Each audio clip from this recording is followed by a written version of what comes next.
Imagine traveling back over 3,500 years of time before the pyramids had aged, deep in the heart of what we now call India.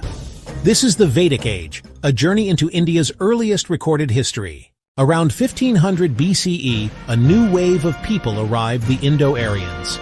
They came into northwest India, bringing with them the Sanskrit language and a rich oral tradition. They didn't write things down, but memorized stories, chants, and rituals, passing them from one generation to the next.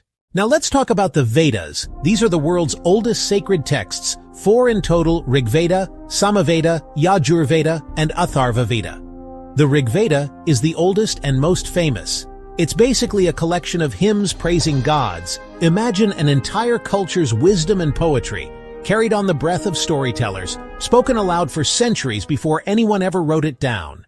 In the early Vedic period, life was simple. People lived in close-knit tribal communities. Cattle wasn't just food, it was wealth, the ultimate status symbol. The Raja or chief led the tribe, but society wasn't too strict or complicated. Everyone had a role, but things weren't locked in place just yet.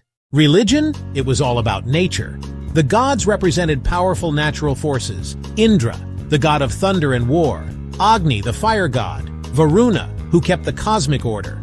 People offered ghee and grains into sacred fires. These yajnas, or fire sacrifices, were their way of staying on the good side of the universe. As the centuries rolled on, a system took root, the Varna system.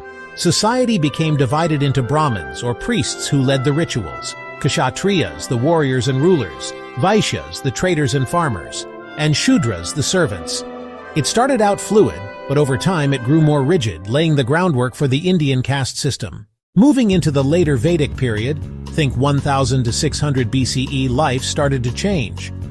People moved from wandering with cattle to settling down and farming, especially along the fertile Ganga plains. Iron tools made farming and fighting easier. Villages grew into towns, tribes into powerful kingdoms. Urban life was on the rise. This was also when people began to ask bigger questions. Who are we? Why are we here?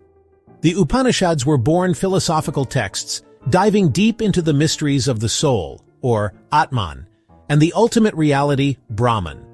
Concepts like dharma, moral duty and karma, actions and consequences, were taking shape.